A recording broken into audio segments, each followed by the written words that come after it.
up, you guys? All 19 of you. I bet you're super excited that I'm back. Before we get into it, this little guy right here, which is super fun. Last night I was trying to pull up my blanket, but my dog was on the foot of the bed and she was on top of the blanket, and I pulled up on it and my hand slipped, and I guess I was like doing like this because my thumb just went boom and hit me in the nose. And so now I have this lovely little scratch. It hurts really bad for being so, like, not a big deal. But, yeah, it's great because I have a business meeting tonight with a whole bunch of new people, and so, shoot. Anyway, today we're gonna do a get ready with me while I talk about some really disturbing shit. Are you ready? I know I am, to get this covered up. I already did my skincare routine. My skin is thoroughly moisturized and all that stuff. So let's get started. So I live in Washington State, right? And I've lived here for about 4 years. And I knew all about the, like, Theodore or the Ted Bundy stuff. But I didn't really know about any other, this is really dark. Oh well. I didn't really know about any other, like, crimes that were happening and that had happened in the past. So, so I decided to research some, and I found a lot of things, like crazy things.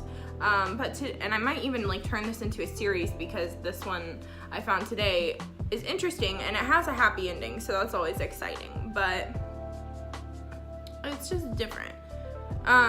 This is really dark. It's fine. I've used this before, and once I put concealer everywhere over it, it's great. So today we're gonna be talking about the kidnapping of George Weyerhaeuser. The Weyerhaeuser Company is one of the world's largest owners of the timberlands. They own or control nearly 12.4 million acres of it, and they manage the additional 14 million acres under long-term licenses in Canada. The company also manufactures, like, stuff made out of wood, so, you know, oh, that burns. Maybe it's not gonna be the best idea to cover this. So yeah, so they're a very wealthy family. This company was founded in the 1900s. So they control a lot. They have a lot of money. This is really orange. I swear it doesn't ever look that bad. They have a lot of money, and they, so people, you know, we're kind of after this family. So let's fast forward to George Weyerhaeuser. He was born in July 8th in 1926 in Seattle, Washington. So George was a really smart guy. He ended up going on to Yale and graduating with a bachelor's degrees in industrial administration. So we're gonna rewind to May 24th, 1935.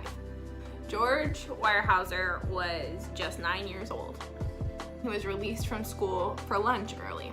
So he walked over to the nearby, I think it was the Ann Wright Seminary, to meet his sister. That's where the family chauffeur generally met them to take them home for lunch. And he arrived at the seminary about 10 or 15 minutes early, and instead of waiting, George decided to walk home. So during his walk home, he went missing. Family notified the police immediately. They didn't play around. And so later that same evening, there was a letter delivered to the family, and it arrived at the Weyerhaeuser home. It demanded $200,000 in unmarked 20, 10, and $5 bills. In exchange for that, they would get George back. Well, George's signature was on the back of the envelope and everything, so his family knew that this was real, that this wasn't just some, like, publicity stunt. They immediately notified the FBI, they did what the kidnapper's note instructed. They took out a personal advertisement signed Percy Minnie, placed it in the Seattle Post-Intelligencer, and indicated that the Weyerhaeusers would comply with the kidnapper's demands. Didn't hear anything from them, so they placed more ads following the same instructions on May 27th and 29th. And a letter received on May 29th instructed George's father to register at the Ambassador Hotel in Seattle and await further contact. Enclosed was a note from George stating that he was safe. This is not covering well. So the taxi cab driver arrived at about 10 o'clock that night, delivering another note with instructions for, this is fun, with instructions for George's father. The letter told him to drive to a designated point where he found sticks that were stuck into the ground and they had like white flagging fabric on them. Then he found a message directing him to another point down the road. However, he couldn't find a message there. So he looked around for a while, he couldn't find anything there. Eventually, I think it was after about 2 hours, he returned to the hotel. So in the morning, George's father got another call back at the hotel. The caller kind of yelled at George's dad for not following instructions. George's dad insisted that he had followed instructions and that he was willing to cooperate, but he just couldn't find a note or a clue or whatever at the second. So I guess they hung up the phone and gave him another chance. I'm pretty sure these kidnappers weren't really looking to harm George. They were just determined to get money, which, you know, shitty, but at least they weren't gonna harm the kid, right? So later that night, at night, I think it was about 10 o'clock or I think it was 9:45, a man with a European accent telephoned telling his dad to go to an address where he would find a note in a tin can. So George's father went and he proceeded to go to that note. He found the note in the tin can. The note led him to another location and then to another location. He was kind of sent on a scavenger hunt all over the place. So on a dirt road off a highway, he found a note telling him to wait 5 minutes with the dome light of his car burning, then go to another white sign on the same road. There he found a note telling him to leave his car and walk back towards Seattle. If the money was in order, George would be released in 30 hours.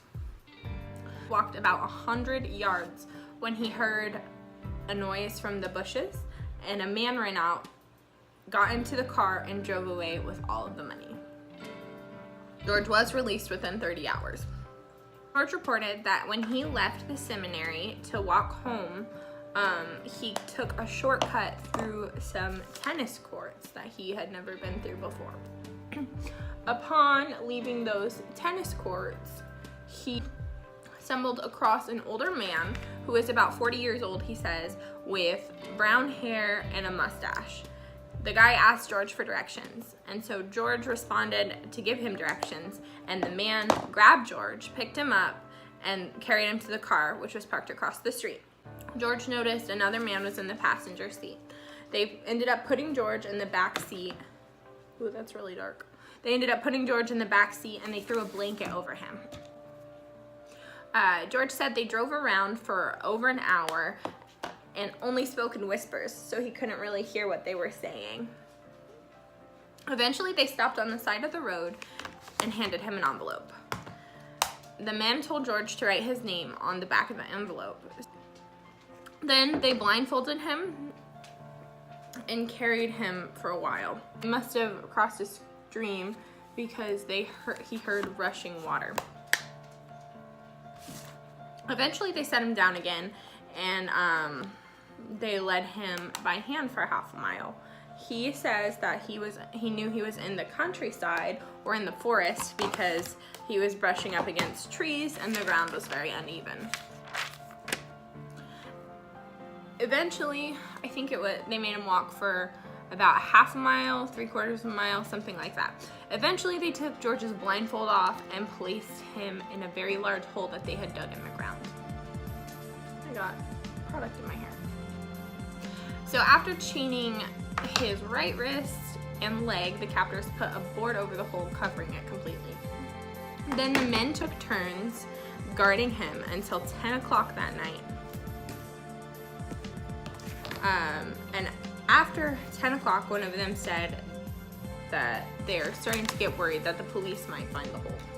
So after that, they carried George back to the trunk of the car. An hour later, he was taken out of the car and he was led through the woods again. The kidnappers took off his blindfold and they dug another hole and made George wait by a tree.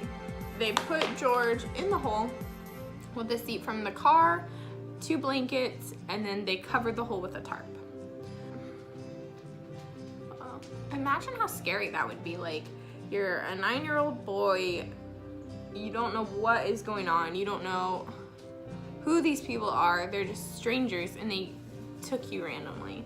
They took you and you've been relocated twice, you don't know how far away from home you are.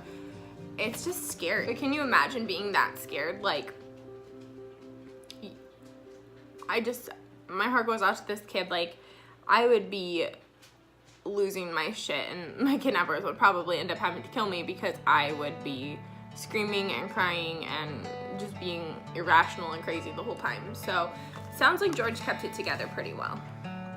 So investigators later determined that on May 26th, the 2 men, now accompanied by a woman, put George in the trunk of another car and drove through Washington to Idaho. So in the early morning, George was handcuffed to a tree and guarded until nightfall. Then his abductors took him to a house and put him in a large closet with a mattress, 2 chairs, and a small white table. This is fun.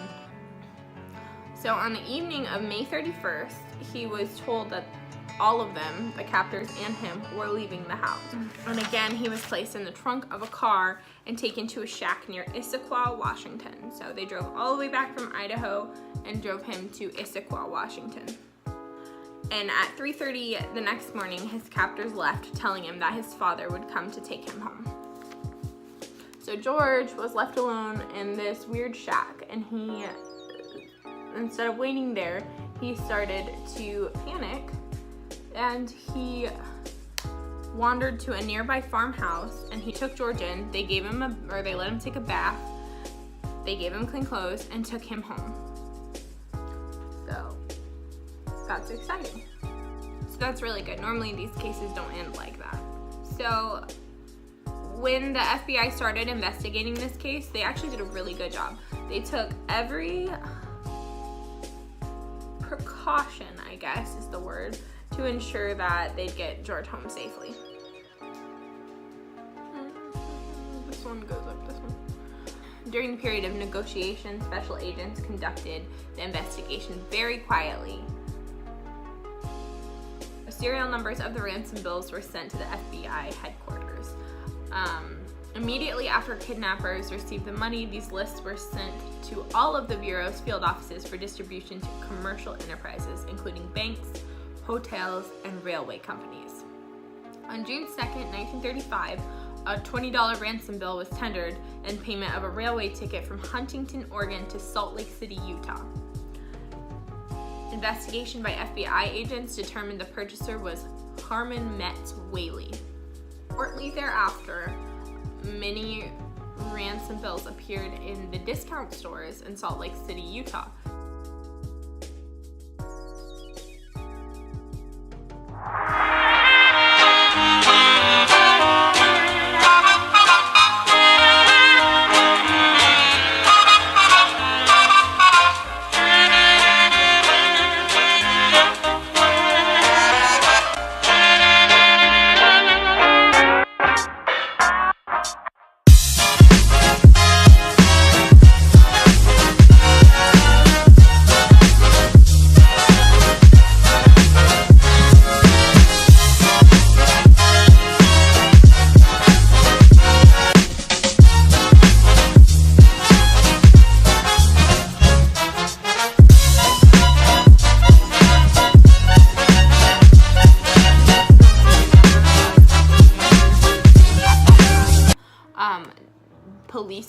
were actually placed in the discount stores in Salt Lake City, and they were all given a copy of the serial numbers of the bills used to create or used in the ransom. So on June 8th, 1935, a police detective found a woman who was using the bills. She ended up being Margaret E. Whaley, which is a wife of Harmon Whaley. So the FBI's Salt Lake City field office searched her upon arrival, and another ransom bill was discovered in her purse. And although she told a number of different conflicting stories, her correct home address was obtained. Later that same day, Harmon Metz Whaley was arrested at home. He made several false statements and eventually confessed that he and William Denard, who he had met at the Idaho State Penitentiary, had kidnapped George.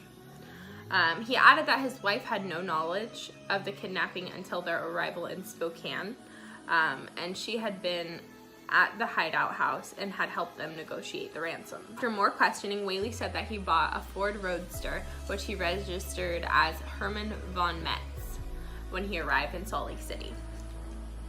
Under a clump of trees or bushes, he had buried $90,790, which special agents recovered on June 11th, 1935. So approximately $3,700 of the ransom money was found to have been burned in the Whaley's stove. The ashes were then sent to a lab in Washington, D.C., where they determined that it was the ransom money. So Whaley claimed that he and Denard planned to split the money evenly, but that Denard cheated him out of $5,000. Oh. Whaley had arranged to meet Denard at Margaret's parents' house. So the FBI went to that house, and Margaret's grandfather advised that a man answering Denard's description had come to the house asking for the Whaleys. The grandfather told him that the Whaleys had been there earlier to pick up their suitcase, but they then returned to Salt Lake City and had been arrested. Margaret's grandfather said that the man said, "My God, did they get everything they had?" before returning to his car and driving off. From there, William Denard proceeded to Butte, I think it is, Montana. On June 9th, 1935, he was recognized by a police officer who attempted to apprehend him. Denard actually got away from the cops, but later his car was found to have been abandoned with $15,155 worth of ransom money in it. So the police sent out reports with Denard's photograph, his fingerprints, and a sample of his handwriting. But they didn't find him until 1936, where bills with altered serial numbers began to surface in the western part of. So the FBI's laboratory examined the bills and determined that they were to match those of the ransom bill. May 6th, 1936, they finally got a lead. Employees of 2 different banks in LA reported that a man had exchanged altered bills at those banks. They each got his license number, and a team of surveillance officers were sent to that address that was listed on the license. On the morning of May 7th, 1936, the FBI were instructed to search that neighborhood. The 2 agents found a Ford bearing the reported license number in a parking lot enclosed by a wire fence. So later, a man got in the car and tried to start it. When the car didn't start, he got out of the car and lifted the hood. Agents approached the man, who was easily identified as Denard, excuse me. So Denard actually submitted to arrest without any resistance or fight back. They got a few guns from him, and then when questioned, Denard actually admitted to his participation in the kidnapping. So at the time of his arrest, agents recovered $37,374.47 in ransom money. The special agents also later recovered $14,000 in $100 bills that Denard had buried in Utah. In addition, various dies and other paraphernalia used to exchange serial numbers on paper currency were found in the garbage of his Los Angeles home. I will say though that is some quality police work. They didn't give up and they kept going, and thankfully George was fine. Like I said, he later went on to graduate Yale. He worked for numerous companies and eventually then took over his father's Weyerhaeuser company. So thank goodness that he was okay. Anyway, thanks for getting ready with me. I had a good time. I actually was low-key stressed about this. I'm gonna spray my face really fast because, yeah.